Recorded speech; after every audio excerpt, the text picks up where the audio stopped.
My name is Victor Langley, and I am 48.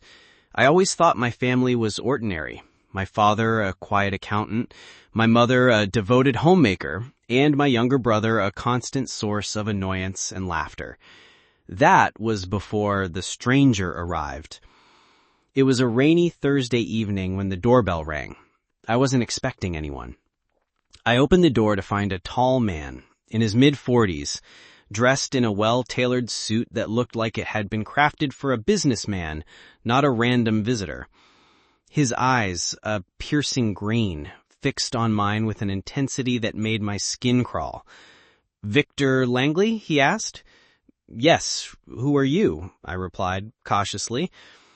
"I'm your brother," he said simply. "Jonathan." I laughed nervously. "I don't have a brother. I'm an only child." "No, Victor. Our parents, they kept the truth from you. I was adopted at birth, sent away to protect you, but I found you now. I am your brother." My heart skipped a beat. A brother I never knew existed? My mind raced back to childhood photos, birthdays, the occasional stories from our parents. There had been nothing unusual, or so I thought. "Why now?" I asked, my voice shaking slightly. "Because our father is dying, and there are things you need to know. Secrets that could change your life." I wanted to slam the door, call him a fraud, but something in his voice, in the way he spoke, made me hesitate. Against my better judgment, I invited him inside. He sat in the living room, removing his coat carefully. The rain tapped against the windows, echoing the turmoil inside me. "Victor," he began, "you were never supposed to know, but the truth is, our family isn't what it seems. Your father made choices he thought were protecting you, but those choices, they caused pain, even tragedy." I could barely breathe. What are you talking about?" Jonathan pulled out a small, worn envelope from his pocket. "This is why I came. A letter from our father. He left it for me, but it was meant for you eventually. Read it." My hands shook as I took the envelope. Inside was a letter, yellowed with age, written in my father's familiar handwriting. "Victor, if you are reading this, know that life is full of choices we make to protect those we love. Jonathan is your brother, but circumstances forced me to give him away. It was never your fault, and it was never his. One day you will understand why I did what I did. Forgive me, and know that family is more than blood. It is the heart that holds us together." I dropped the letter, my mind reeling. My father, my brother, all these years a secret buried in the shadows of my childhood. This can't be real," I whispered. Jonathan's face softened. "It is real. I know you feel angry, confused, maybe even betrayed. I did too when I first found out. But he wanted us to have a chance to meet, to understand each other before it was too late." I felt an icy anger rise in my chest. All these years, my parents lied to me?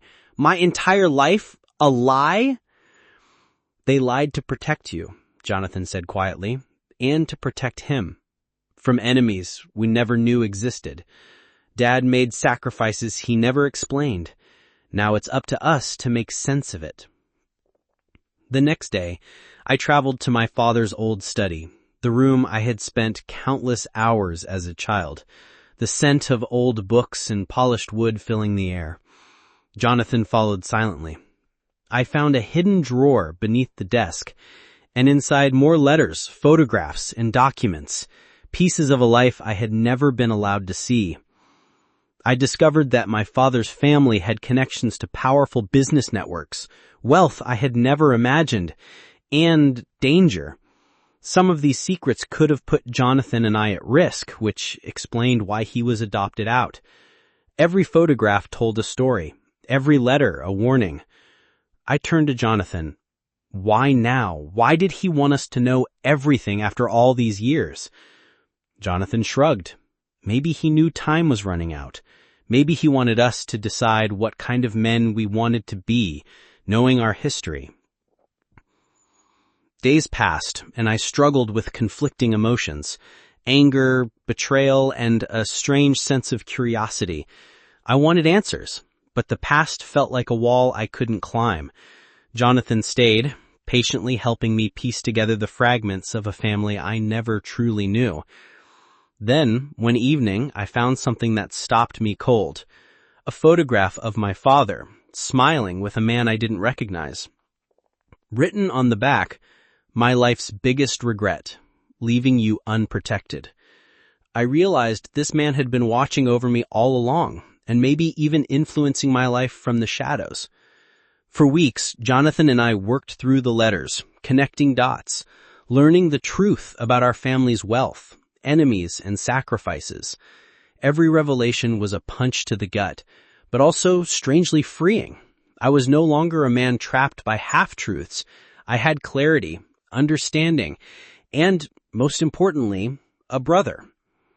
The final letter, one my father had written shortly before his death, read, "My sons, you may never understand the full extent of what I did, but know that every choice, every sacrifice was made to keep you safe. Now it is your turn, to protect each other, to forgive, and to live without the weight of my mistakes." I looked at Jonathan, the man who had been a stranger yesterday, a brother today. I think I understand now, I said, my voice trembling. It's not just blood that makes a family. It's trust, love, and being there for each other, even if it's late. Jonathan nodded, his eyes misty. We have a lot of catching up to do. For the first time in decades, I felt a sense of peace. The anger and confusion still lingered, but I had answers. The past couldn't hurt me anymore, not with him by my side. I realized then that life isn't about the secrets we keep, but how we face them when the truth finally arrives. And sometimes, a stranger isn't really a stranger at all. That night, I sat by the fireplace, holding my father's last letters, feeling the weight of years lift from my shoulders. I had found my brother, uncovered the secrets that had haunted my family, and finally, I understood the man who had raised me. My world had been turned upside down, but in the ruins I discovered something far more powerful.